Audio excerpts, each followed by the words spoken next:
Hey everyone, welcome back to our channel. Today I will show you how to center align the footer on Shopify mobile. Here's how to make your footer look great on any device. First of all, log into your Shopify account, then go to online store and select themes. Find the Dawn theme and click customize. In the theme editor, scroll down to the footer section. You should see a preview of your footer layout.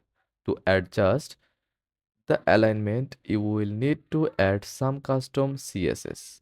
Go to the theme settings and click custom CSS. Now enter the following CSS.